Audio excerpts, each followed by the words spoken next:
ठीक है। कल हमने ईथर्स किस तरह से बनाया जाता है और क्या-क्या हर स्टेप पे क्वेश्चन आता है, उसको हमने पढ़ा था। आज इसकी केमिकल प्रॉपर्टीज के बारे में बात करेंगे। हम सभी अच्छे से जानते हैं ईथर है ROR, दिस इज ईथर, और हम इसको शॉर्ट में R2O इस तरह से भी यहाँ पर लिख सकते हैं। ऐसे भी इसको लिखा जा सकता है, सिमेट्रिकल, अनसिमेट्रिकल। यहाँ मैं एक जनरल फार्मूले की बात कर रहा हूँ कि इस तरह से इसको लिखा जा सकता है। ईथर के पास लोन पेयर, और जिसके पास लोन पेयर होता है उसे हम बेस के नाम से, लुईस बेस के नाम से पहचानते हैं। तो अल्कोहल में याद है ना कि अल्कोहल एसिड भी होता है और बेस भी होता है, एम्फोटेरिक। लेकिन ether, because of lone pair, they are only basic, they are not acidic, they are basic in nature. ये दोनों की केमिकल प्रॉपर्टीज में फर्क रहेगा। अब देखो, जैसे मेरे पास सपोज BCl3 है, बोरॉन के पास 6 वैलेंस इलेक्ट्रॉन है, 3 क्लोरीन है, हर एक क्लोरीन के साथ दो दो बॉन्ड बनाएगा, तो टोटल 6 वैलेंस इलेक्ट्रॉन।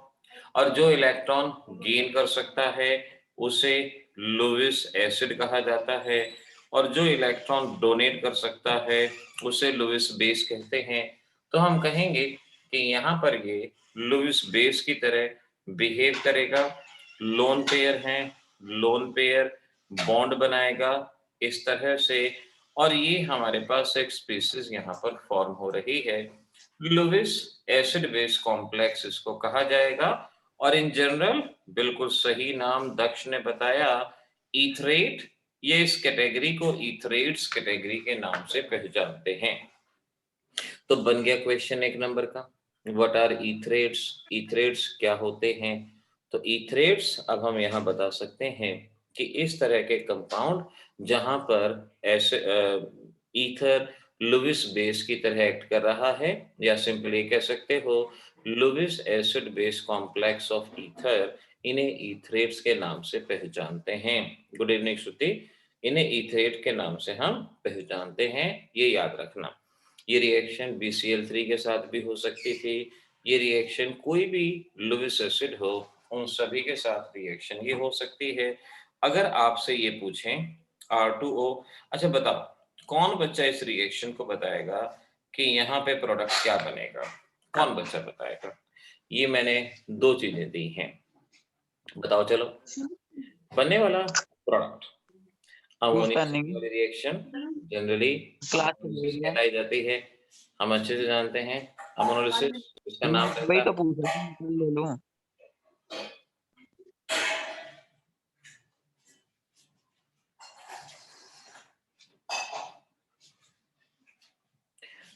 मनन ने बताया, दक्ष ने बताया जवाब, और दोनों ही जवाब गलत हैं। देखो कारण क्या है, जैसे ऊपर वाली रिएक्शन पढ़ ली तो हमारे दिमाग में बात आती है कि भाई ये प्रोडक्ट बनेगा, ऐसे बनेगा, लेकिन ये नहीं बनेगा क्योंकि नाइट्रोजन के पास ऑलरेडी एक लोन पेयर है, ऑक्टेट पूरा है, लोन पेयर है, तो ये ऑलरेडी एक लुईस बेस की तरह बिहेव कर रहा है। और यहाँ पर हम देख सकते हैं ये भी एक लुईस बेस है, तो दोनों के दोनों यहाँ पर लुईस बेस की तरह बिहेव कर रहे हैं। और जब बेस और बेस हैं तो यहाँ पर इस तरह की रिएक्शन नहीं होगी, कोई भी रिएक्शन इस तरह से यहाँ पर नहीं हो पाएगी, because both are Lewis base, ये रिएक्शन नहीं होगी। तो इस बात को एग्जामिनर ऐसे ही कहते हैं, जैसे मैंने कहा ना कि अमोनिया के साथ जो रिएक्शन होती है उसे अमोनोलिसिस कहा जाता है। अमोनोलिसिस नाम होता है, तो बताओ यहाँ क्या होगा? तो बच्चे जनरली फिर उसमें भावनाओं में बह जाते हैं और वो जवाब दे बैठते हैं, जबकि ऐसा जवाब यहाँ पर नहीं होगा। तो इस तरह से आपने इस चीज को याद रखा। ऐसे ही देखो एक और रिएक्शन, ये है आपका ईथर और ये है HCl। HCl का मतलब H positive Cl negative, H positive Cl negative.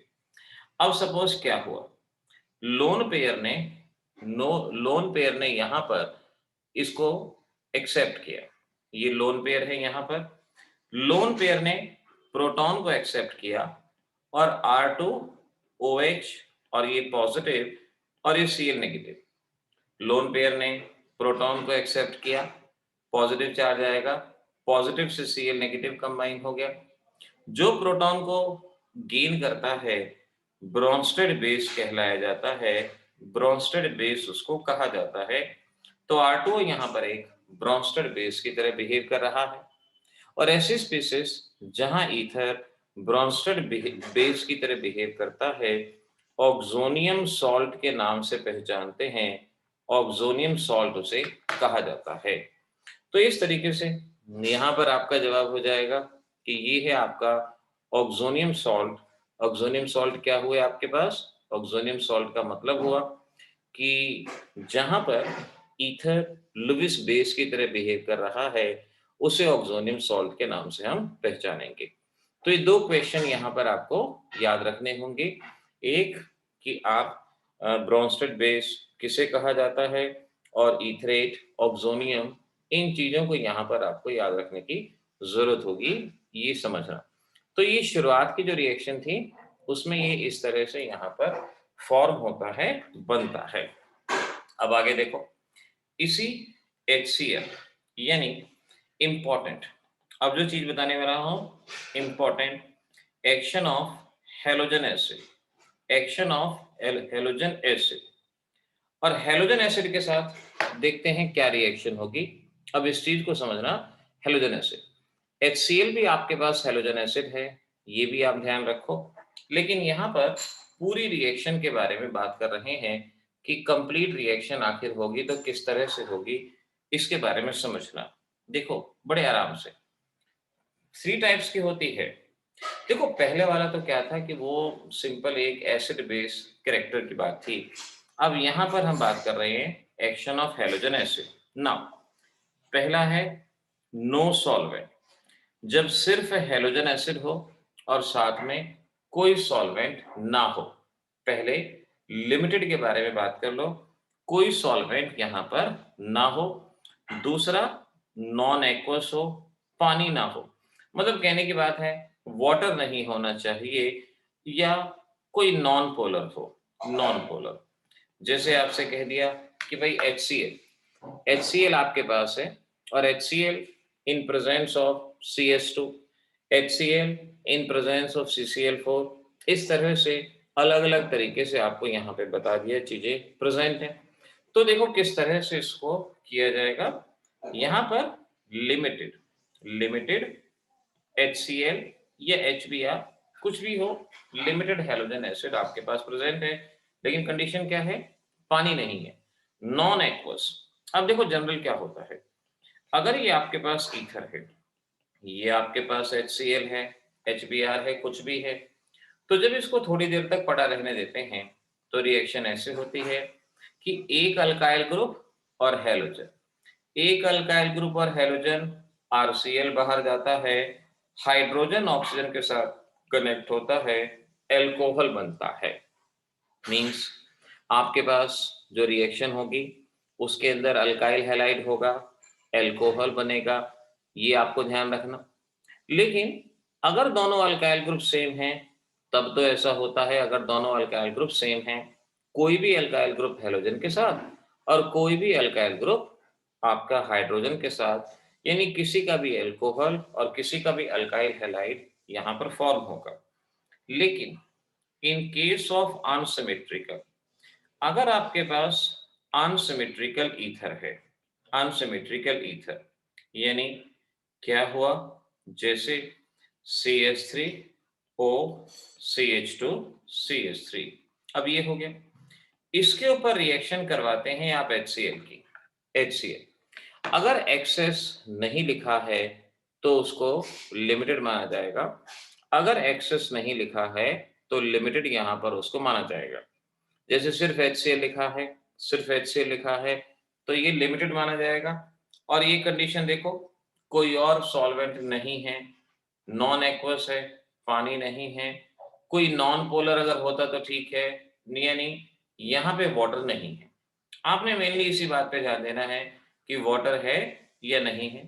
तो अगर आपके पास अनसिमेट्रिकल ईथर है तो जैसे मैंने ऊपर बताया था कि अल्काइल ग्रुप और हेलोजन, लेकिन कौन सा अल्काइल ग्रुप, कौन सा अल्काइल ग्रुप यहाँ पर जाएगा, कौन सा अल्काइल ग्रुप ये हमें देखना है विच अल्काइल ग्रुप।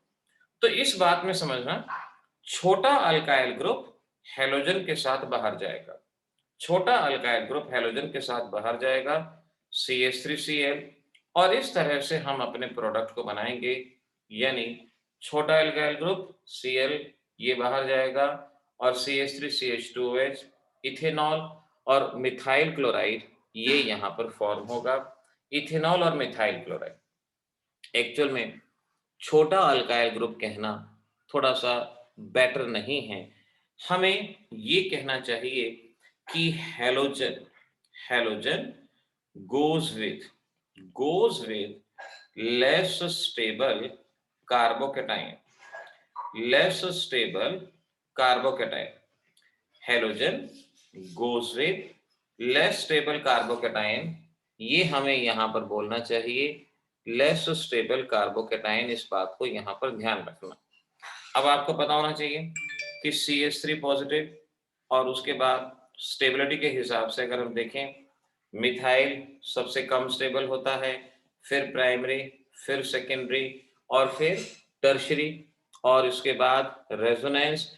ये कार्बोकेटाइन की स्टेबिलिटी का ऑर्डर हमें पता होना चाहिए। तो हैलोजन जाएगा लेस स्टेबल कार्बोकेटाइन के साथ। इस पॉइंट को आपने यहाँ पर याद रखना। अब देखो, जैसे ये है, ये हमारे पास है यहाँ पर O CH2 CH3, और आपसे पूछा बताओ HCl के साथ क्या प्रोडक्ट आपको मिलेगा। HCl के साथ क्या प्रोडक्ट मिलेगा ये आपको बताना है। तो आपको सोचना होगा कि भाई ये जो कार्बोकेटाइन बनेगा ये सेकेंडरी कार्बोकेटाइन बनेगा, क्योंकि जिस कार्बन पे ऑक्सीजन है अगर यहाँ से तोड़ते हैं तो सेकेंडरी, और यहाँ पर अगर आप देखेंगे तो ये बनेगा प्राइमरी। सेकेंडरी और प्राइमरी में से लेस स्टेबल कौन सा है, ऊपर आप ऑर्डर देख ही सकते हो, प्राइमरी लेस स्टेबल है। तो हैलोजन जाएगा इथाइल के साथ CH3 CH2Cl, और साथ में CH3CH3OH, ये अल्कोहल आपके पास यहाँ पर फॉर्म होगा, ये प्रोडक्ट बनेगा। तो बहुत सिंपल सी बात, alkyl group less stable carbocation halogen के साथ बाहर जाना है। इस पॉइंट को आपने यहाँ पर क्लियरली याद रखना। अब देखो जरा इसको, अगर मैं कहता हूं कि आपके पास ये कंपाउंड है CH2CH3, अब जरा मुझे इनमें प्रोडक्ट बताना, क्या क्या प्रोडक्ट आपको मिलने वाले हैं। ये जो मैं यहाँ पर ईथर दे रहा हूं, प्रोडक्ट मुझे बताना इनके साथ, इन दोनों के साथ। Tell me the product. Manan, कुछ मैसेज में इतना बढ़िया लिखा होगा तो विजिबल होगा भी ना बेटा। अब इस क्वेश्चन का आंसर दो तो दिखाई पड़ेगा ना। दक्ष का जवाब ठीक है।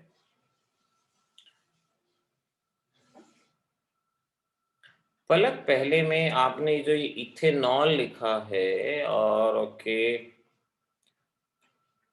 चलो देखते हैं। दक्ष, आप भी फर्स्ट आंसर को आपको कंसीडर तो करना पड़ेगा। चलो देखते हैं। ओके, देखो ये दोनों क्वेश्चन, इनको एकदम से आसान क्वेश्चन मत मानना, क्योंकि फर्स्ट क्वेश्चन में आपसे गलती हो भी सकती है, गलती हो भी सकती है। ओके मनन, ठीक है।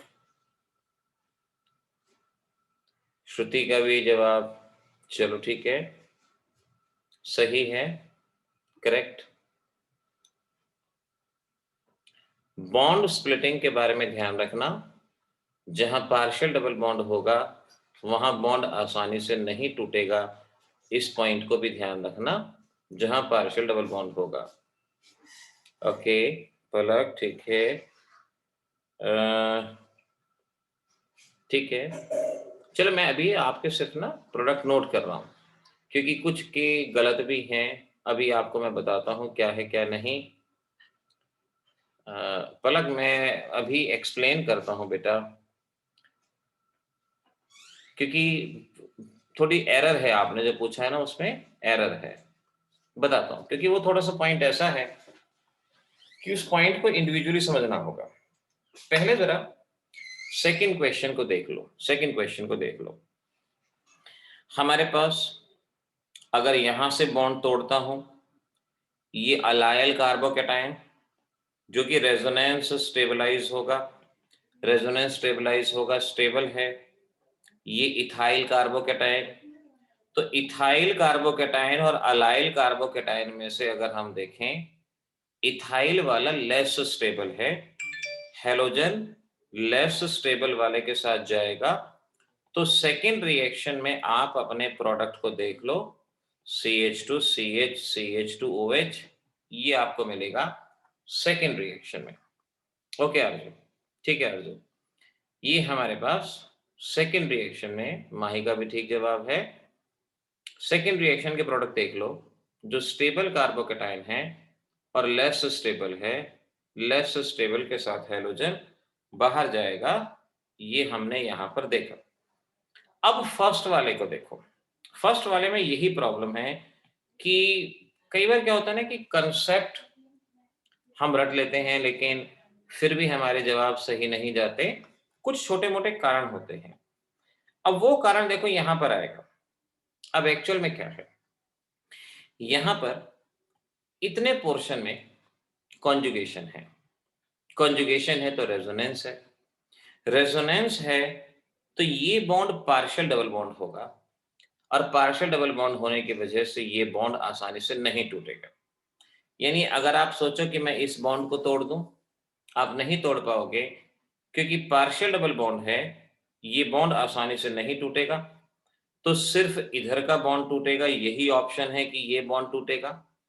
और इस अल्काइल ग्रुप के साथ हेलोजन यानी CH3CH2Cl, हाइड्रोजन ऑक्सीजन के साथ CH2 डबल बॉन्ड CHOH, ये हमारे पास फर्स्ट में कंपाउंड बनेंगे, CH2 डबल बॉन्ड CHOH, ये फर्स्ट में। अब अगर आप बच्चों को याद हो तो मैं इस स्पीशीज को अलग से लेना चाहूंगा। विनाइल अल्कोहल इसको कहा जाता है, विनाइल अल्कोहल।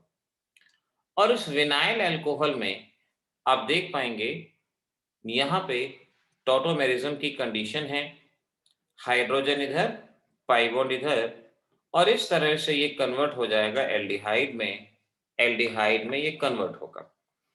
अगर आपके बोर्ड एग्जाम में क्वेश्चन आता है तो आप बेशक से सिर्फ ये दो चीजें लिख के आओ, क्लोरोइथेन एंड विनाइल अल्कोहल, ये दो चीजें।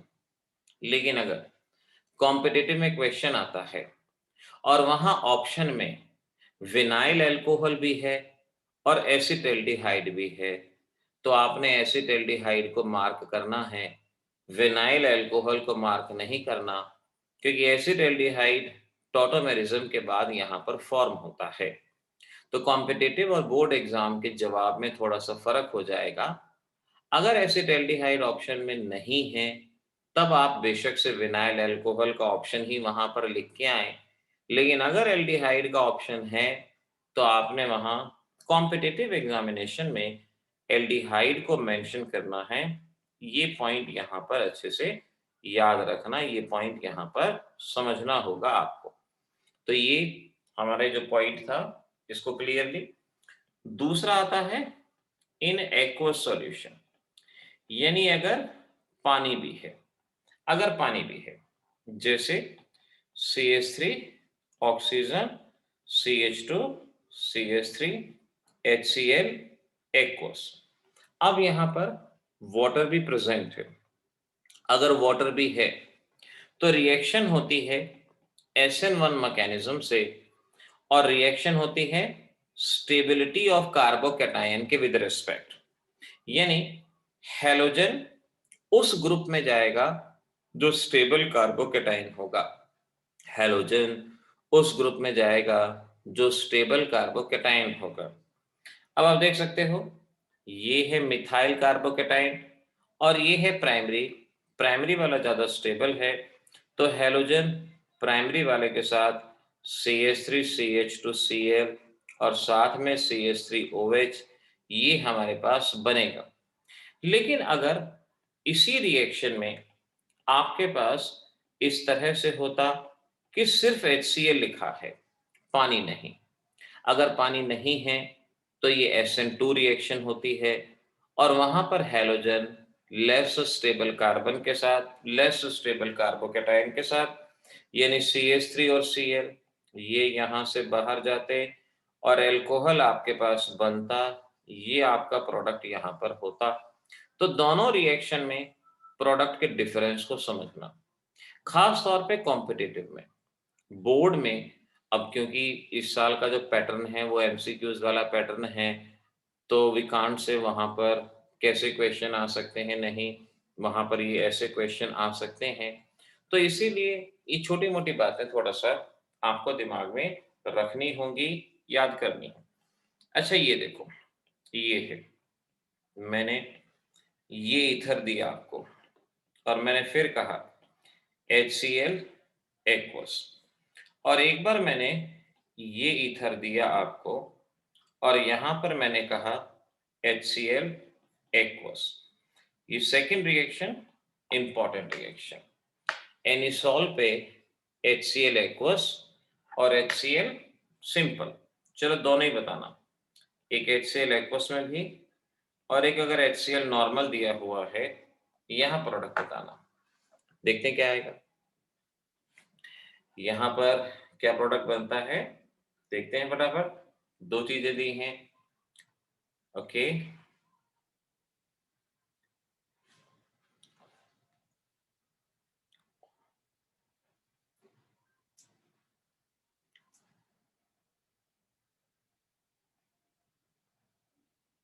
पलक ठीक है, दक्ष थोड़ा सा एरर है बेटा, थोड़ा सा एरर है, उसको ठीक करो दक्ष,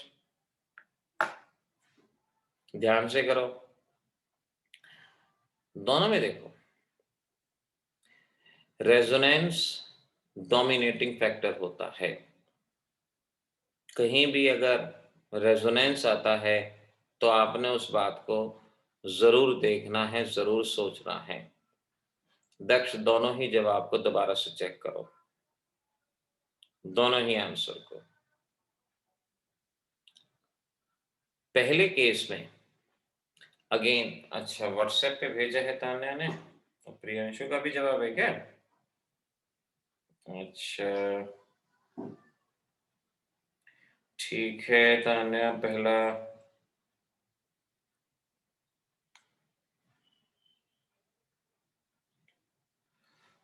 तान्या जो सेकंड है उसमें दो अलग अलग आंसर हैं, उसको चेक करना पड़ेगा, बताता हूं मैं भी आपको,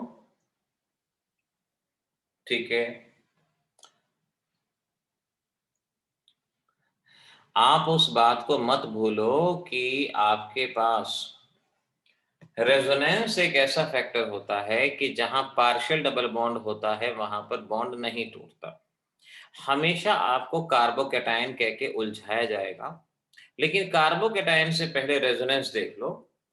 इस पहले केस में रेजोनेंस की वजह से यहाँ पार्शियल डबल बॉन्ड होगा, पार्शियल डबल बॉन्ड होगा तो ये बॉन्ड नहीं टूटेगा, ये और हैलोजन, यानी हमारे पास फर्स्ट केस में CH3 CH2Cl और विनाइल अल्कोहल जो एसिटाल्डिहाइड में बाद में बदल सकता है, बाद में कन्वर्ट हो सकता है एल्डिहाइड के अंदर, वो वहां पर आ जाएगा। इस तरह से देखो, विनाइल अल्कोहल और CH3 CH2Cl, मनन आप अपना जवाब चेक कर लेना। ये यहाँ क्योंकि कार्बोकैटायन पे जाने से पहले रेजोनेंस को आपको जरूर चेक करना होगा।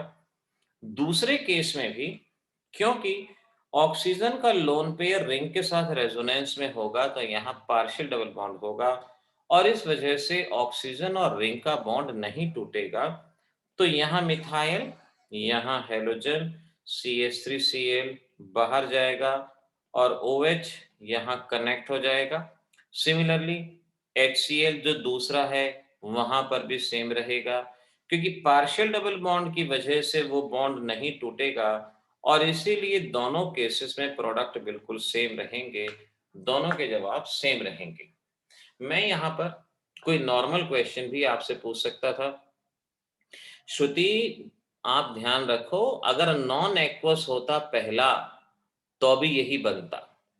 रेजोनेंस का फैक्टर अगर आता है जहां ऑक्सीजन और कार्बन में पार्शियल डबल बॉन्ड है, तो वो बॉन्ड नहीं टूटेगा, ये बॉन्ड नहीं टूटेगा, चाहे एक्वस हो चाहे नॉन एक्वस हो।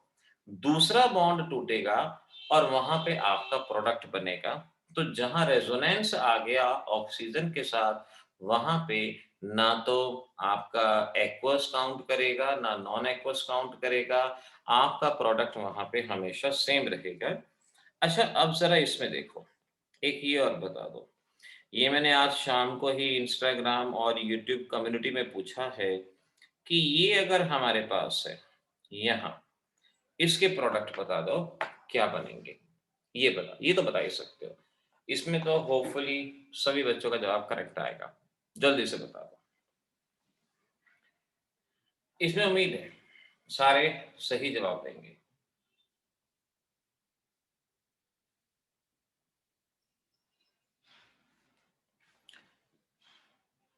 देख लो ध्यान से।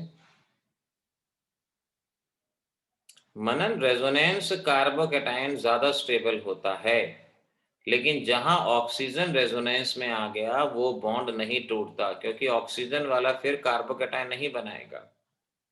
दक्ष ठीक है, पलक ठीक जवाब है, श्रुति बिल्कुल सही है, करेक्ट।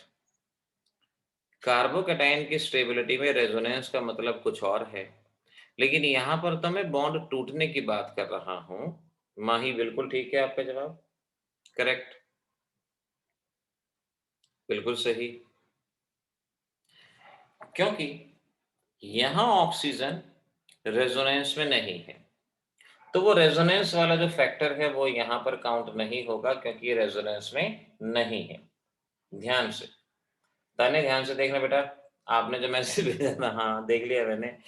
तो यहां पर ये ऑक्सीजन का लोन पे रेजोनेंस में नहीं है, तो इसका मतलब stability of carbocation, allyl carbocation और ये प्रोपाइल कार्बोकैटायन, इनमें से स्टेबल है अलाइल कार्बोकैटायन।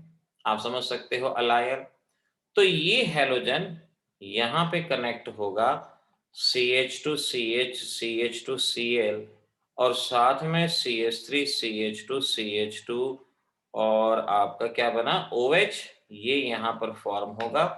तो ये दो प्रोडक्ट, आरजू मनन दोनों के जवाब सही हैं। दोनों बच्चे अपने जवाब चेक कर लें, जो मैंने सामने लिखा है वही प्रोडक्ट आपके यहाँ पर फॉर्म हो रहे हैं। तो यहाँ पर आपने स्टेबिलिटी ऑफ कार्बोकैटायन देखना, तो अब अच्छे से दिमाग में बिठा लो कि स्टेबिलिटी ऑफ कार्बोकैटायन कहाँ नहीं देखना। जहां पे ऑक्सीजन रेजोनेंस में है वहां पे स्टेबिलिटी ऑफ कार्बोकैटायन नहीं देखना, और जहां ऑक्सीजन का लोन पे रेजोनेंस में नहीं है वहां स्टेबिलिटी ऑफ कार्बोकैटायन के बेसिस पे आपका जवाब जाएगा। ये ध्यान रखना।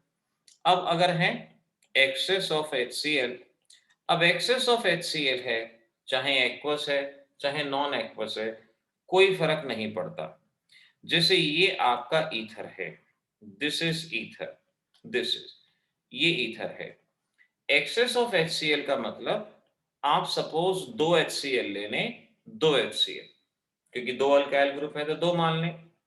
यहां से H2O बाहर जाएगा, एक हैलोजन एक के पास, दूसरा हैलोजन दूसरे के पास, और इस तरह से आपका प्रोडक्ट बनेगा। जैसे आपसे ये कह दें कि भाई आपके पास ये चीज है और एक्सेस ऑफ HCl, अब एक्सेस ऑफ HCl है, आप चाहे एक्वस हो चाहे ना हो, कोई फर्क नहीं पड़ता। रिएक्शन को करने के लिए हम इसी तरह से अपने ईथर मॉलिक्यूल को लिख लेंगे, दो HCl मान लेंगे, और बस। हाँ बिल्कुल ठीक है, प्रोडक्ट यहां से वाटर बाहर, क्लोरीन एक के साथ, तो CH3Cl, और ये CH3CH2Cl, ये हमारा प्रोडक्ट यहाँ पर फॉर्म हो जाएगा, यहाँ पर ये बनेगा। तो आपने इस बात को अब यहाँ अच्छे से ध्यान रख लेना है कि कौन सा प्रोडक्ट बन रहा है।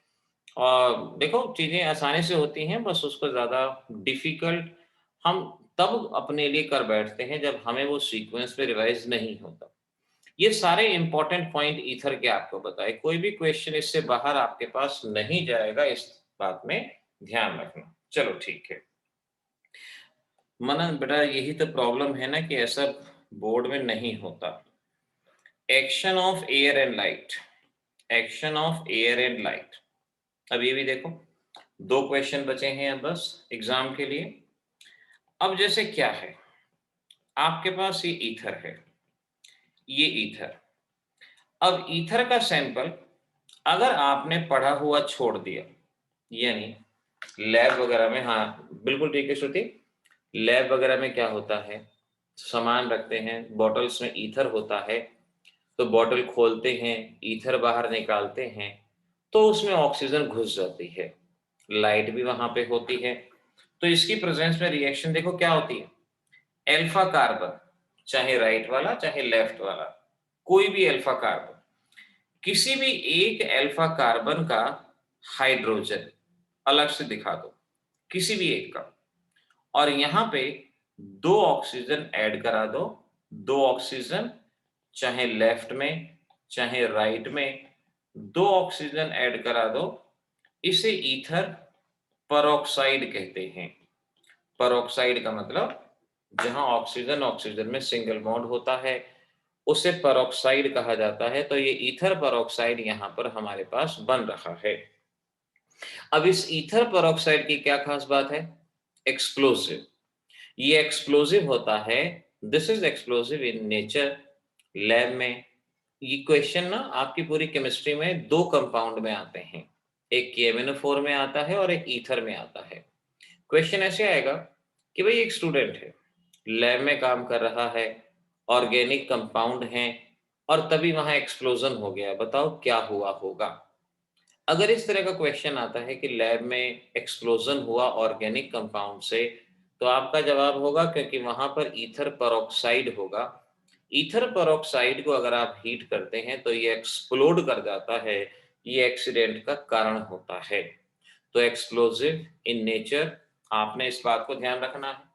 अब आपसे क्वेश्चन ये पूछते हैं कि भाई ये बताओ कि अगर आपको कोई ईथर की बोतल देगी, कल को आप बड़े हो गए, आप में से कोई बच्चा हो सकता है साइंटिस्ट बन जाए, कहीं कोई मेडिसिन इंडस्ट्री में चला जाए, वहां पर ईथर सॉल्वेंट की तरह काम करता है।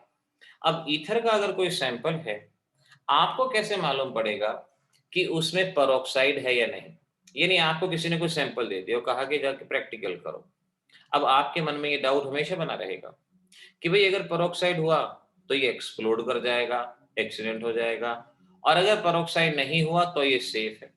तो ये हमें मालूम किस तरह से पड़ता है, तो हम क्या करते हैं, ईथर का छोटा सा सैंपल लेते हैं और उसमें बाहर से मिलाते हैं FeSO4 और पोटेशियम सल्फोसाइनाइड, ये मिलाते हैं FeSO4 और KCNS। कोई भी कंटेनर है उसमें से ईथर का छोटा सैंपल लिया, FeSO4 मिलाया, KCNS मिला दिया।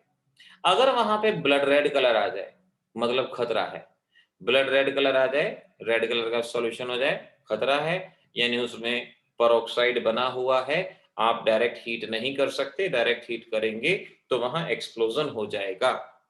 फिर क्या करें, ऐसे केस में पेरोक्साइड को हटाने के लिए हम उस ईथर में Fe+2 या I नेगेटिव इनके किसी कंपाउंड को डाल देते हैं। Fe+2 जैसे FeSO4, आप ईथर के सैंपल में थोड़ा सा FeSO4 मिला दें, FeSO4, या आयोडाइड यानी पोटेशियम आयोडाइड मिला दें, पोटेशियम आयोडाइड मिला दें, FeSO4 मिला दें, वो जितना भी पेरोक्साइड बना होता है उसको कंज्यूम कर देता है, और फिर उस ईथर से आप बड़ी आसानी से डिस्टिलेशन कर सकते हैं, कोई समस्या वहां पर नहीं आती। तो इस पे बेसिस पे जो 2-3 क्वेश्चन बताए ना, ये मैंने आपको ऑलरेडी ऑनलाइन कोर्स में भी करवा रखे हैं, आपने वहां से भी इनको ध्यान रखना है कि व्हाट हैपन, एक्सप्लोजन क्यों हुआ, और दूसरा पेरोक्साइड को डिटेक्ट कैसे करेंगे, और तीसरा पेरोक्साइड को खत्म किस तरह से किया जाएगा, ध्यान रखो। एक लास्ट क्वेश्चन आज का, फिर इसके बाद ईथर में कुछ ऐसा नहीं बचेगा कि जो आपसे ना हो। Why reaction of ethers are catalyzed by catalyzed by acids and not by base। ये कहते हैं ईथर की रिएक्शन सिर्फ और सिर्फ एसिड की प्रेजेंस में कैटालाइज होती है। जैसे ही ईथर है, आप इसकी कोई रिएक्शन करवा रहे हैं, जैसे HCl, एसिड की प्रेजेंस में ये रिएक्शन कैटालाइज होती हैं, या और भी कोई रिएक्शन है, अगर उसमें एसिड डालते हैं तब तो वो रिएक्शन हो जाती हैं। लेकिन अगर बेस डालते हैं तो वो रिएक्शन नहीं होती। ऐसा क्यों? जवाब मैं ऑलरेडी आपको बता चुका था, अमोनिया वाली जो रिएक्शन बताई थी आज। उसी तरह से ये मान लो कि अगर ये बेस होता तो ऑक्सीजन का लोन पेयर और ईथर का लोन पेयर में आपस में क्या होता? रिपल्शन। और इस रिपल्शन की वजह से रिएक्शन यहाँ पे नहीं हो पाती, रिएक्शन यहाँ नहीं हो पाती। तो जवाब होगा, due to presence of lone pair on oxygen, its reaction are catalyzed by H positive, that is acidic medium, but lone pair of OH negative will repel the lone pair of oxygen of ether, and hence reaction cannot be catalyzed in basic medium. अपने शब्दों में लिखो, कोई रटी रटाई लाइनें इसके लिए नहीं हैं, अपने ही शब्दों में इसको लिखना है, अपने ही शब्दों में आपने बताना है। तो बच्चों, ये हमारे ईथर का टॉपिक यहाँ फिनिश होता है। कल हम पढ़ेंगे एल्डिहाइड कीटोन, और टेस्ट मैं आपका सैटरडे को लूंगा, कल की बजाय सैटरडे को, क्योंकि बात वही है कि हमारे लिए डेज इंपॉर्टेंट हैं, बहुत इंपॉर्टेंट हैं डेज, क्योंकि एल्डिहाइड कीटोन कार्बोक्सिलिक एसिड के बाद ऑर्गेनिक हमारी फिनिश हो जाएगी। विनीत, ये है आज की फर्स्ट शीट, तो इसीलिए हमें एल्डिहाइड कीटोन को अगले हफ्ते में खत्म करना है। तो कल मैं एल्डिहाइड कीटोन आपको पढ़ाऊंगा, और सैटरडे को आपका टेस्ट रहेगा, वो आप सैटरडे के लिए तैयार रहेंगे। ठीक है बच्चों, चलिए।